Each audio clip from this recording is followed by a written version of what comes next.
The next one is bored. Um, the principle of boredom is, first one is you can't handle the mundane. Um, First day on the job, you're pumped. You're nervous. You're running on adrenaline. You're basically, you're just like, yeah, like I got this. It's a new thing. You're new to sales. It's a new area, a new team, whatever that is. After saying the same pitch over and over again, after saying the same jokes, after getting your face kicked in the same ways, whatever that is, it just becomes boring. You're like, I'm just kind of on robot mode or zombie mode. You're just kind of going through the motions. Achievement comes from habits and consistency. And habits can create boredom. Boredom, like it's habit boredom, where day 1 and 5, you're like, yeah, and day 20, it's like I'm still doing that, and I'm feeling that right now. And in my jump training, I'm about 12, 13, no, I'm probably 13 weeks in, 14 weeks in, and it's like not really seeing much improvement. I'm just kind of like doing the same thing. These exercises are really boring at this point. And in Atomic Habits, James Clear says, the greatest threat to success is not failure, but boredom. And he talks about those that are most successful in interviewing top performers in athletes. And I've had all these people on the show. It's interesting where it talks about, what the difference between the best athletes and everyone else is it's not genetics, not luck. Like there's some of those things are going to factor in genetics, luck, talent. But at some point, it comes down to handle the boredom of training every day, doing the same lifts over and over and over again, saying the same pitch over and over and over again, and being okay with that. And it's not like the glamorous answer to this. It's not the hype everybody up. Yeah, like that's the first 5 days. But day 100, day 200, day 700, you're doing the same lifts, the same pitches, the same whatever. And those that really want to achieve greatness can handle the boredom. And the last principle, or the next principle on boredom, is really it's living like variety versus security, or uncertainty versus security. And so Tony Robbins talks about, people living this balanced life between these 6 categories. He says certainty and uncertainty, significance, love, contribution, and growth. And many people start in sales because they're ready to challenge the 9 to 5. They're like mixing it up and they want some uncertainty. They've had so much certainty. Maybe COVID hit and then you started this direct sales thing and it forced the uncertainty. Or maybe you're like, man, I'm sick of making 70 grand a year. I want to try to make 6 figures. And I heard sales is a good place to do that. Whatever it is, what sparked your uncertainty is why you started the job. Well, what happens is, when you start to create certainty in your ability to sell, you start to lose this whole variety. The uncertainty goes away. It's like, I know if I go out and sell every week, like I'll get deals. Like I'm not concerned about making a paycheck in direct sales. That's how I am right now. Well, when you get to that point, it's kind of like it starts to get bored again. You start to have no uncertainty and you start to seek uncertainty. You start to go after the whole grass is greener somewhere else. And you're looking for some other fix to the uncertainties. So, Ellen Parr said the cure of boredom is curiosity. There's no cure for curiosity. And what ends up happening is curiosity actually creates what we call bouncers in this industry. Bouncers are the ones that go from one company, one industry to another, to another, to another, to another, and they just bounce around because they're looking for, they get the thrill maybe on uncertainty, and they get bored and they're like, well, I just haven't, like it just seems like mundane. And those guys never really amount to much, I'll be honest. And, if that's you, then maybe try to ask yourself, like, am I chasing uncertainty and I thrive on that? And maybe you can do some certain things today to combat that.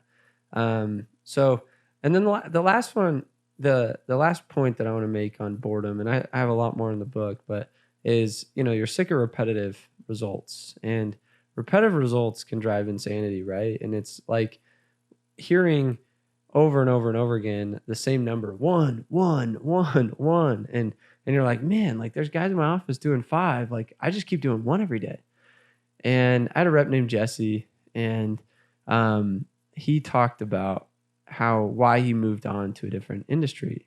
And, every year he sold probably 3 or 4 years, and every year he'd sell like 75 accounts. And these 75 accounts got really taxing on him. It was like not 76, not 72. It was like, it was weird how he'd like finish on the dot with 75. And maybe this is what sparked this whole, this, I'm getting the same result.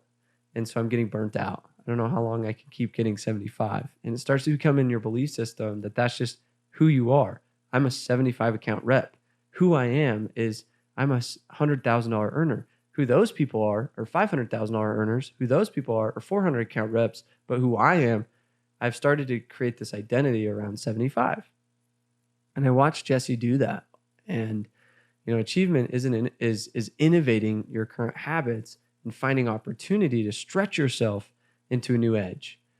And I often call this like your satisfaction level, where, a rep, and this is how you trick. This is the hack. And I talk about that in the book, ABCs of Closing.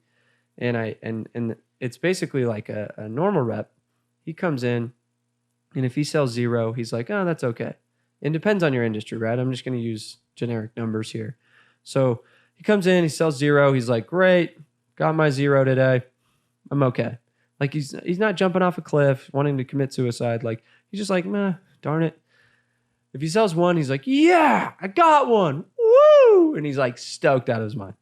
If he sells 2, he's like, no way. He's like calling mom. He's like, mom, like, I got 2 today. It's amazing. And if he got 3, he's buying the entire office drinks. He's taking everybody to Disneyland. And he's like, literally like on top of the world. 4, he can't even imagine. 5, he can't even imagine. Like that's not even like in his universe. And that's his satisfaction level. In order to change that, you have to start tricking your brain where when you get 1, you're kind of like, meh.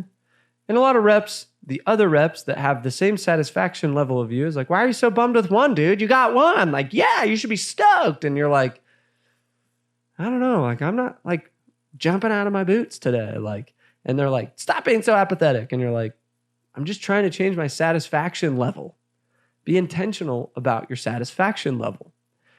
And so the next rep, like the top performer, if I got 0, I'm jumping off a cliff. Like it was like 1 in a million days I would get 0. And I remember the time I came home, my office was like, guys, we need to make Sam like literally feel it. I got 0. I was so nervous to show up to my sales meeting.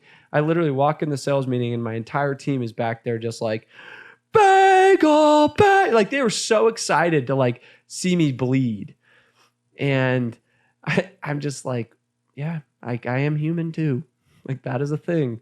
And yeah, I got my face kicked in. And yeah, I'm like wanting to shoot somebody. And I'm like, what's wrong with me? And that was like how I felt. And I get 1. I felt like that was a 0. I'm like, that's not acceptable. I get 2. I'm like, yeah, I got 2 today. Like that's whatever. 3, I'm like, okay, good. I got my goal today. Like I had a good day. 4, I'm like, yeah. 5, I'm like, woohoo! Like I had a big day. 6, I'm like calling mom. I'm like, 6 spot, mom, do the roller coaster. Like, yeah, everybody jump up. 7, I'm buying everybody drinks. 8, I'm like calling freaking like, when do I get a t-shirt? 9, I'm like, yeah. 10, I couldn't fathom. 11, I couldn't fathom. There are people out there that can fathom 11 in a day. And it's just, what is the satisfaction level? I interviewed Josh Sutherland, who, he averaged about 20 a week, 4 or 5 a day or whatever. And he had a mission to go out and put in 100 deals in a week. And, for his best week ever being 30, to go to 100 is kind of a big leap. It's a quantum leap is what we call that. And he literally goes in and he's like, does 11 his first day, which is his biggest day ever. He's like, wow, new like heights, new this. And then goes and starts throwing in 20 plus a day. He hits 118 deals in a week and he did it.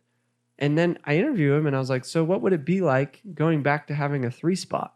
He's like, man, I had 3 before 9 o'clock in the morning. Fathom that. He's like, I just would feel like a bagel if I ever sold 3 a day. At the end of the day, I felt that was really interesting how he said that, because I think back, I'm like, man, if I would have had days where I was doing 20 in a day, when 20 was a good week for me, I'm like, yeah, how would that change my satisfaction?